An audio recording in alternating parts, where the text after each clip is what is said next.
Hi, and welcome to my craft room. It's March 23rd, it's Friday, 2018, and I am getting ready to mail my swap journal to Maine. And this is my Alice in Wonderland. I did a flip through that's in a previous video on this channel.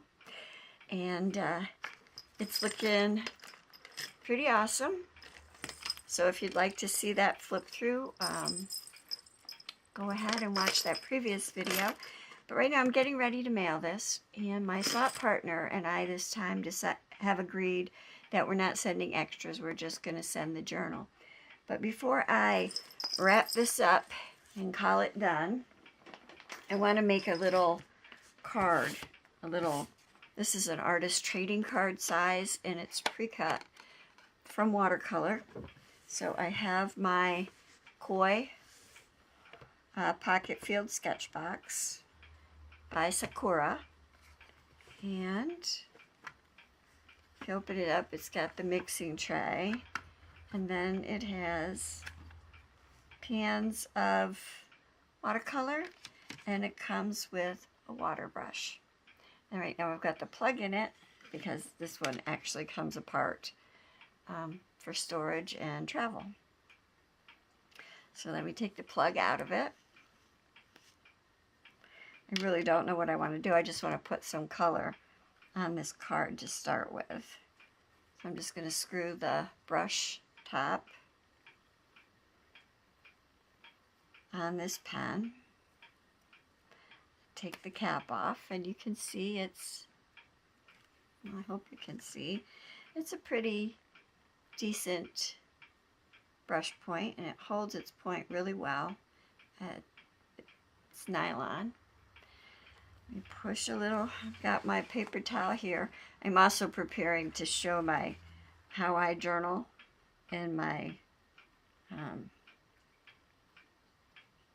the journals that I make for myself. Right now I'm just trying to get the water. Haven't used this brush in a while. Feels a little gummy. Makes me wonder what I was using before this. Oh, there goes the water. Okay, so paper towel is handy. Put the cap back in the pan so I don't lose that. Got my blending tray and my colors. And as usual, I'm working in a really small, tight area on my craft table because I have all my stuff piled up around me, like the pack rat that I am. Anyway, let me put a little, excuse me, a little water down on my watercolor paper. And I'm winging it, like I usually wing it. And I'm putting water all over this piece of paper. And it's a pretty good weight watercolor paper. I may wish that I'd taped it down, but hey, that's for another time. And I think I've got some really pretty looking aqua color right here. And I'm thinking I'm going to wet this and make sure I get all the blue and the green that are on this palette. Just kind of pull it all together. Maybe get a little more blue from over here and put that into. That's kind of a pretty color. I'm going to put this down as a background because this may just say, you know, it might just be a thank you card for being my swap partner. A little more. Put a little more down. Not sure how you can see, how well you can see that. I hope pretty well. I'm just loosening up another blue color here on this palette. Let's see if I can turn it around a little bit. There it is. My dogs are going to start to bark because why wouldn't they? I'm doing a video. Nap time is over. It's time to participate. That's what they think. A little more of that green because I really like it, the green-blue.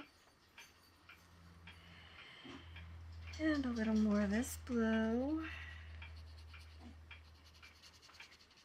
I'd love to ask you what other color you'd want me to put on here.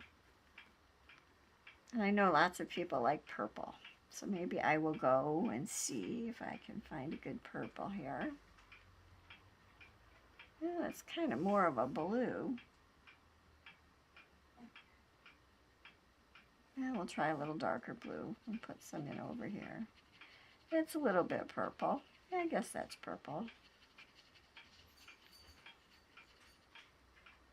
Should get some good blending going on. And let's see, what color is that? It's hard to tell. Oh, that's black. I don't want black. Black is not a happy Alice in Wonderland color. Let's see, I know, I'll put a little orange. I'm going over to my palette over here to grab the orange.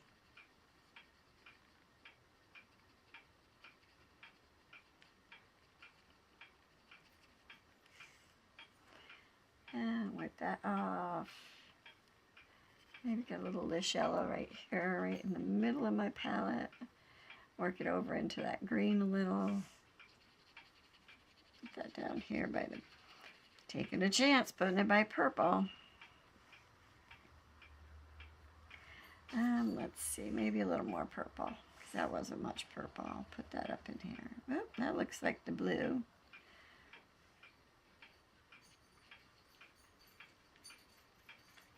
Okay. I'm going for a little more aqua color.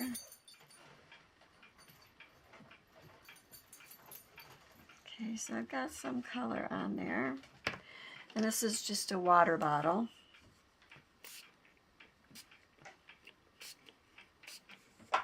So I just spritzed it. And now I think I'm going to take a little bit of just red. Just kind of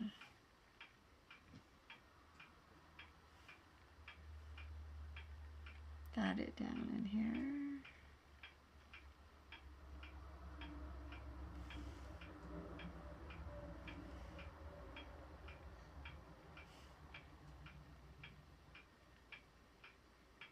And this is just for a background. It isn't anything spectacular. I just like to watch these things bloom. That's one of the most fun parts of watercolor, is the bloom factor. Put a little bit of red up there.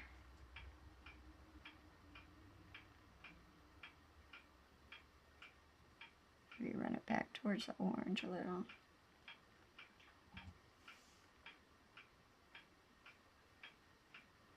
Mess it into that water. I'm going to pick this card up and I'm going to tilt it and let it run.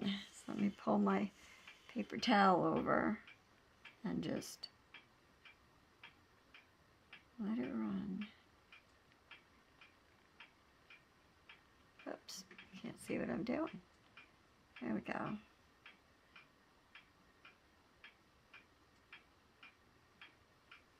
Put a little bit of that throughout. There.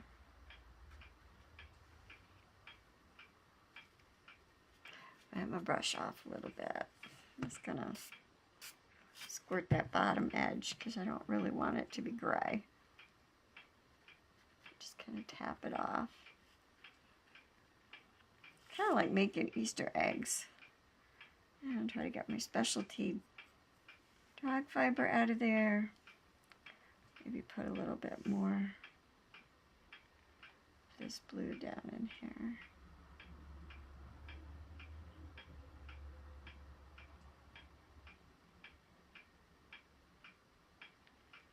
Yeah. I'll just run this kind of like that. There. So that's my card. I know I have to let this dry a little bit. And then I will move on and put some more stuff on this piece of paper to make it a card for my swap. So let me go away and dry this and I'll be right back. Alright, I'm back. And I brought a couple of stamps. I have the heart with the crown on it. Queen of Hearts, Alice in Wonderland, and then it's a thank you stamp, and I have a believe stamp. And like I said, I'm winging it. I also have some enchanted gold embossing powder, and stays on jet black, and then I have an archival Brilliance pearlescent poppy. So I think with the pearlescent poppy, I'm going to stamp the heart and the crown, and then I'm going to take the ancient gold and sprinkle that on top. And of course, I don't have my heat gun, so I will have to stop and do that and then come back, simply because it will be loud. So let me get my poppy out of here. You know, these stamp pads have these plastic covers, and it's to help keep the ink from drying out. And I have stamp pads I've had forever, with and without those plastic liners, and they're still going strong. So I am going to bring the ink to my pad. Well, no, the ink pad to my stamp, and get that hopefully nice and juicy. And it's pigment ink, so it won't dry out right away. We'll have to use the heat tool to dry it up. And then I have to decide how I want this, and what's top and what's bottom. And I think I'm going to have that be the top and this be the bottom. And I'm just going to put this little crown in here up high and just do it right there. Commit, press. Now hold it for a minute just to make sure that most of the ink transfers to the paper okay. Always a gamble.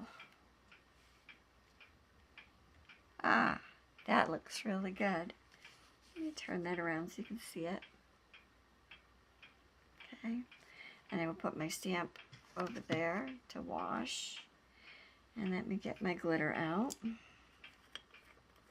Well, my glitter, my embossing powder.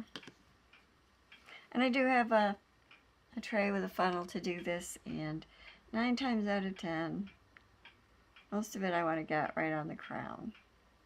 Not so much on the heart. Maybe a little bit. Sprinkling down on the heart's not bad, but I'm going to tap it off on this handy piece of paper. I don't want to tap it too much because I don't want it all to come off, just the excess. And then you can see that I've got that. And I have a little paintbrush here because there is a little bit of it like out where I don't want it. So I'm just going to take a little paintbrush and knock most of it off. I'm not going to worry about 1 or 2 stray crystals or granules of glitter. After all, it's supposed to be a bit sparkly. Okay, so I will clean this up, heat this up, and I will be back in a flash. Okay, and that's all heat embossed. And I think I am going to stamp Believe in just stays on jet black. And again, I'm going to pick my pad up. And this one has the plastic thing. It's just still inside the lid. It didn't come out. And I'm going to take my ink to my stamp. Try to keep it out there where you can see what I'm doing. So that's nicely inked up. I am working on trying to do a different setup where I can film overhead and have everybody looking at things right side up. But until then, I'm afraid I will keep having to turn things around so I can see them better. And let's see, this says believe. My card has a little bit of a crumple in it. But I am going to try to fit this right there. Might not be perfectly straight, but that's okay. Alice in Wonderland was a little twisted. Okay. And there's believe. And I like that. It's nice and simple. I like the way it looks. So I think the other thing I'm going to do is I'm going to take one of my red. I am going to take, let's see, this is R29. It's a lipstick red Copic Chow marker. I've had these for a very long time.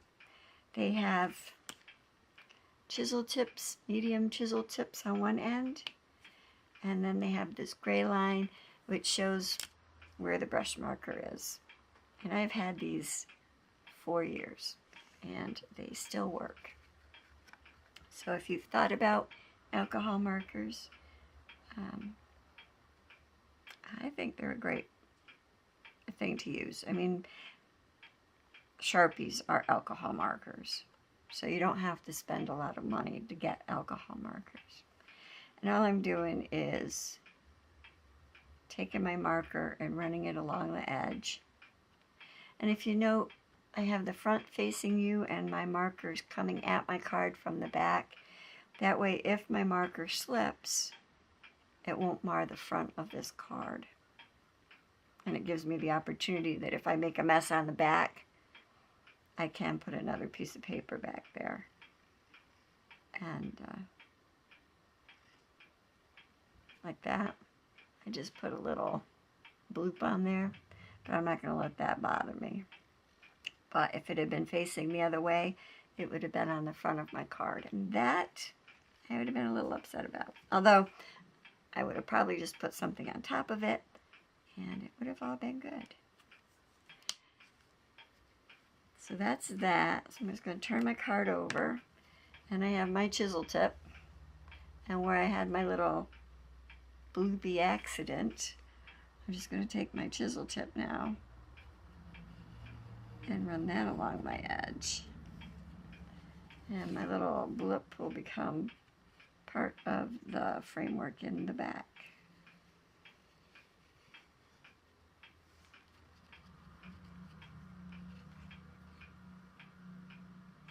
Oh, I hear an engine outside. I'm thinking they may be sucking my maple sap out of their container, because I have people who tap my maple trees and it all runs down into a container, and then they have to section the sap out of the container. Okay, so that's what the front of the card looks like. And then on the back, I'm just going to take, I think my Stays on Black and my thank you stamp. And I'm just going to ink that up good so you can read all the letters.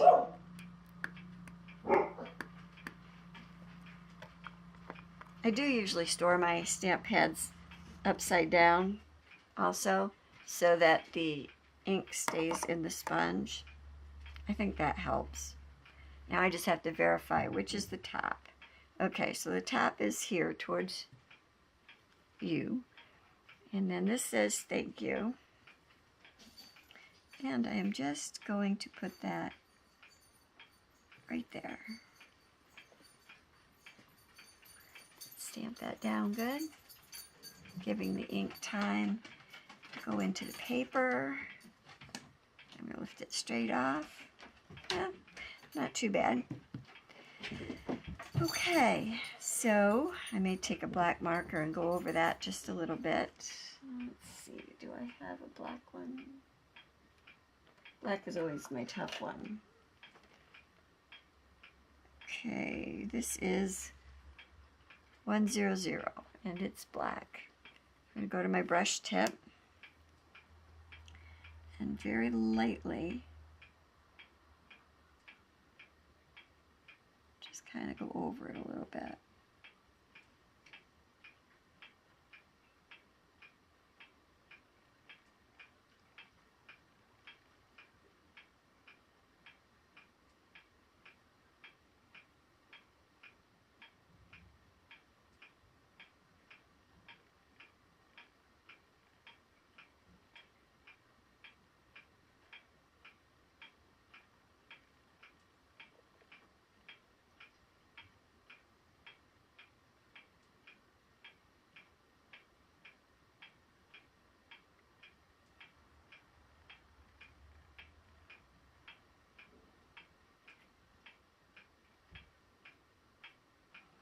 Kind of gives it a little bit of a hand-drawn look too.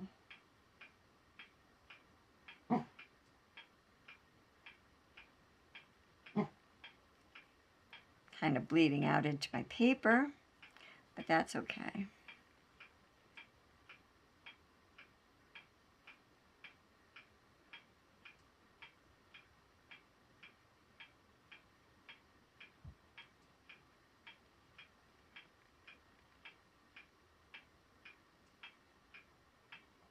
Ah, too bad. Put that back. So that's what that says. Yep. And then that's the front. And then I'll write a personal message on the back side with my name and everything. And I may,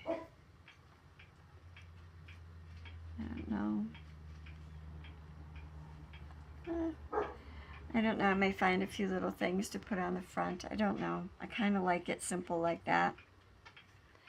I do have some little red heart stickers that I could put on the back too. But anyway, I hope that you enjoyed watching me create the little card that I'm going to put into my Alice in Wonderland journal when I ship it. I hope you enjoyed that. Thank you for watching. And until next time, take care, be courageous and be kind. And also be colorful. Bye.